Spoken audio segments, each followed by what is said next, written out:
पसंद आपकी, पेशकश हमारी। मोहम्मदिया मंदी house near Mohammadia shawarma, Khadarbagh, नानल नगर, हैदराबाद। अस्सलाम वालेकुम नाज़रीन, आइए नज़र डालते हैं देश की राजधानी नई दिल्ली और उत्तर प्रदेश से कुछ खास खबरों पर। आप सभी का स्वागत है सच न्यूज में। आइए जानते हैं उत्तर प्रदेश और देश की राजधानी से कुछ खास खबरें। कोरोना और ओमिक्रॉन के बढ़ते मामलों के चलते मेट्रो और बसों में सीट न मिलने से लंबी लाइनों की समस्या से जूझ रही दिल्ली हफ्ते के पहले दिन ही शहर भर में लगे ट्रैफिक से बेहाल है। लंबे वीकेंड के बाद दिल्ली एनसीआर के लोग जब अपने काम पर लौटने के लिए सड़कों पर उतरे तो सुबह से ही उन्हें भीषण जाम की समस्या का सामना करना पड़ रहा है।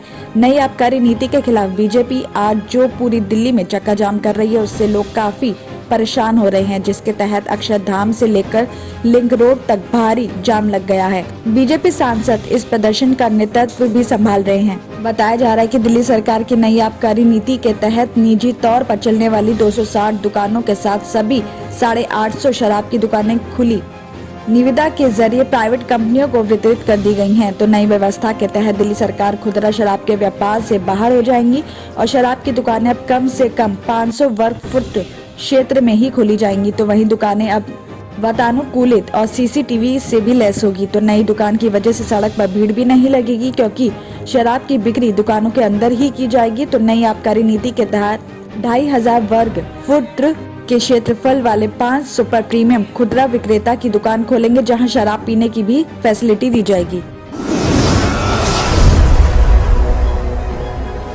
राजधानी में कोरोना संक्रमण से बचाव के लिए 15 से 18 साल की आयु वालों का वैक्सीनेशन सोमवार यानी आज से शुरू हो गया है। बीते शनिवार और रविवार को मिलाकर 2 दिन में इस आयु के 50,000 किशोर किशोरियों ने वैक्सीनेशन के लिए ऑनलाइन रजिस्ट्रेशन भी करवाया। तो उधर दिल्ली सरकार ने इसके वैक्सीनेशन के लिए 150 से ज्यादा सेंटर्स भी तैयार कर दिए गए हैं। तो हर जिले में 10 से 12 सेंटर्स पर इन्हें वैक्सीन लगाई जाएगी। सरकार ने सभी सेंटर्स पर भारत की स्वदेशी कोवैक्सीन को भी फैसिलिटी दी गई है। तो वहीं स्वास्थ्य विभाग ने रविवार को इस बात की जानकारी दे दी थी कि सभी सेंटर्स पर वैक्सीन की सप्लाई कर दी गई है। सोमवार से वैक्सीनेशन शुरू किया जाएगा और जिन्होंने ऑनलाइन रजिस्ट्रेशन नहीं कराया है वो सीधे वैक्सीनेशन सेंटर पर पहुंचकर भी वैक्सीन ले सकते हैं। तो वहीं विभाग के एक वरिष्ठ अधिकारी ने भी बताया कि राजधानी में 15 से 18 साल की आयु के बीच करीब 10,80,000 बच्चे हैं। इनके स्कूल के पहचान पत्र या फिर 10वीं कक्षा के प्रवेश पत्र के आधार पर ही वैक्सीन दिया जाएगा। उन्होंने ये भी बताया कि सभी जिलों को मिलाकर कुल 160 वैक्सीनेशन सेंटर तैयार किए गए हैं। तो वहीं नई दिल्ली नगर पालिका और दिल्ली कैंट के अधीन आने वाले हॉस्पिटल डिस्पेंसरी में भी वैक्सीनेशन की फैसिलिटी करवाई जाएगी। साथ ही स्वास्थ्य विभाग ने ये भी बताया कि सभी वैक्सीनेशन सेंटर के बाहर एक एम्बुलेंस को भी तैनात किया गया है, ताकि वैक्सीन के बाद अगर किसी बच्चे में प्रतिकूल असर दिखाई देता है तो उसे तत्काल नजदीकी हॉस्पिटल में एडमिट करवाया जा सके। वहीं दिल्ली सरकार के अलावा प्राइवेट हॉस्पिटल्स ने भी तैयारी पूरी कर ली है, जहां 15 से 18 साल की आयु वाले प्राइवेट हॉस्पिटल्स में जाकर भी वैक्सीनेशन करवा सकते हैं और इसके बारे में कोविन वेबसाइट पर जानकारी दी गई है।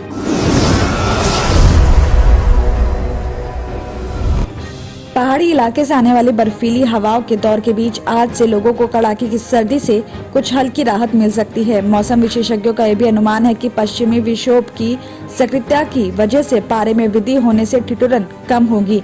तो वहीं मौसम विभाग के मुताबिक ये भी बताया जा रहा है कि बीते 24 घंटे में अधिकतम तापमान सामान्य से एक ज्यादा 20.4 डिग्री सेल्सियस और न्यूनतम तापमान सामान्य से 2 कम 5 डिग्री सेल्सियस रहा। तो वहीं हवा में नमी भी दिखाई दी। साथ ही दिन भर धूप निकलने की वजह से लोगों को सर्दी से हल्की राहत भी मिली। हालांकि बर्फीली हवाओं की वजह से शाम होते ही ठिठुरन और ज्यादा बढ़ गई। साथ ही मौसम विभाग का ये भी अनुमान है कि अगले 24 घंटे में अधिकतम तापमान 21 और न्यूनतम तापमान 6 डिग्री सेल्सियस तक दर्ज किया जा सकता है।